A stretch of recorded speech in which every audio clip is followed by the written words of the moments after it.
In the first round of the 2012 NBA playoffs, the basketball world was blessed with a gift. LeBron James and Carmelo Anthony finally met in the postseason for the very first time. This rivalry featured arguably the two best players from the loaded 2003 draft class, two of the best scorers in the NBA, and the two best small forwards in the league, and they were pushing themselves to their very limits, seeing who would come out victorious. LeBron and Melo were both hungry for a ring, as neither player had won a championship at that time, and LeBron was just coming off of a finals loss to the Dallas Mavericks in the previous season. Game 1 of the Knicks series was a tight matchup until everything changed with just one play.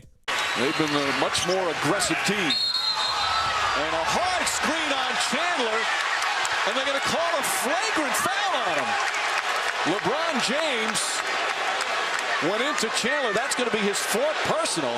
The infamous flop. On this play, LeBron's exaggerated reaction to this offensive foul set the tone for the entire game and the series, which some would call the flop fest. In just the first half of Game 1 in this Knicks Heat series, the Miami Heat had a 28-5 free throw advantage over the New York Knicks. Flopping ruined that game and the whole series, with the Heat closing out the Knicks in just 5 games and taking 68 more free throws than the Knicks over the series. Flopping has been one of the most blatantly fake and annoying tactics that the NBA has ever seen. But where did flopping even come from? Although the flop seems to happen every other play in today's NBA, flopping has been around in basketball since the 80s. And it's been rumored that the flop was brought over to the NBA from soccer. European NBA players had a love for the game of soccer, and they saw what flopping could do. By exaggerating some contact, you could give an advantage to your team and get a call. And after seeing their idols do it on the pitch, they decided to do it on the hardwood. And one European player that popularized the flop in the NBA was Manu Ginobili. Since being drafted in 1999, Ginobili didn't only bring the Eurostep move into the NBA, but also brought some of that Italian and Argentinian flopping from soccer. And he is known as one of the most notorious floppers the NBA has ever seen. At every single sign of contact, Ginobili would fly to the ground, and whoever the San Antonio Spurs were playing got angry because Ginobili got the call. Much like another European player, Vlade Divac. Divac, who is a Serbian center in the NBA, was feared in the post, but the fear was that he was going to put you in foul trouble, and he would do that quickly because Divac had some Hollywood level acting. Even going against prime centers like Shaq, Divac would be unstoppable and would be the only player that could really guard those dominant centers because he would simply get fouls drawn every single time. And in the past, not much has been done to stop flopping in the NBA. In 2012, after that same Heat team we were talking about earlier won their first NBA championship together, the NBA introduced flopping fines. Coincidental, right? If a ref noticed a player flopping, they would be given a warning the first time, but each time after that would cost them fines in increments of $5,000 for each successive flop during the season. The fines would increase to $30,000 for a fifth offense, when a suspension would also be considered. But besides a few calls here and there, that rule largely did nothing. Flops were still running rampant in the NBA, and it seems to just get worse while new players entered the league and watched their idols in basketball flop their way to victory.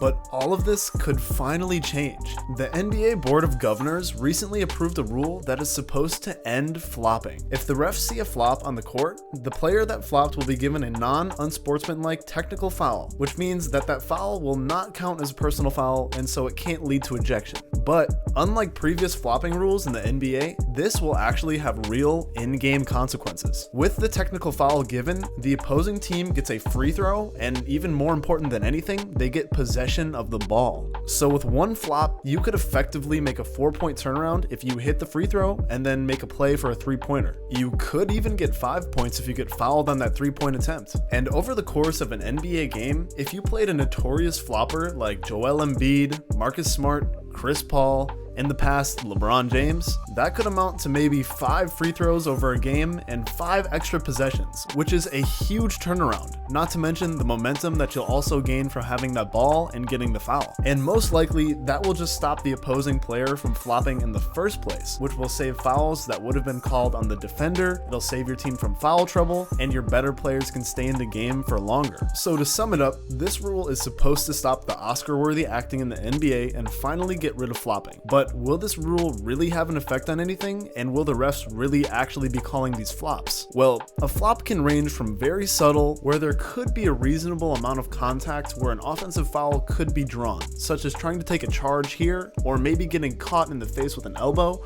but your exaggerated response is still a flop. To the very extreme, where Marcus Smart looks like he got hit by a bus going 60 miles per hour after getting tapped on the shoulder by Kyle Korver. But we are more interested in the subtle fouls, which can be very confusing and hard to tell in real time. And we saw an example of this in the 2023 Summer League happening right now, where the flopping rule was tested and seen here. They're still sticking with him, giving him some minutes, letting him try to get in the flow. Jake LaRavia inside. The offensive player on the Grizzlies clips the defender in his jaw, which should be an offensive foul, but his reaction was just late and over-exaggerated the amount of contact that was really there, so it was a flop. Who should the foul really be on? I don't know if we are going to have an answer for this when the rule comes into play this season. The in-game referees are the ones that will be calling this flopping foul, and realizing whether the contact is a foul or a flop can be very difficult to tell in a full-speed NBA game. I think we're going to find ourselves in similar situations this season, and more importantly the postseason, where there will be a player that flops and over-exaggerates some contact, but that's the thing, there was contact in the first place. I could see this happening with a lot of the top scorers in the NBA. For example, Joel Embiid. Joel Embiid averaged 11.7 free throws per game in the 2022-23 season, and as everybody knows, he won the MVP. Embiid sometimes has a favorable whistle in the NBA, but that could change with this flopping rule. In a tight MVP race such as Embiid, Jokic, and Giannis were in for last season, a player like Jokic who very rarely flops will not have his stats affected much by this rule. But for Embiid, let's say he has 3 less free throws per game. Those opportunities really will add up. Games will be lost, points will be taken off his individual total, and on a per game basis. And had we seen this flopping rule in the NBA last season, Jokic might have won his 3rd MVP, which changes narratives, maximum contracts, and NBA legacies. So for those of you saying that this small rule change about flopping won't change much, I'd beg to differ. It will change everything, but for the better. Players will be forced to play a cleaner brand of basketball. They will stop the foul baiting and get back to having skillful moves in full motion rather than watching a free throw festival almost every game. For some players, this new rule might be a nightmare, but for others, it's a new, better day in the NBA.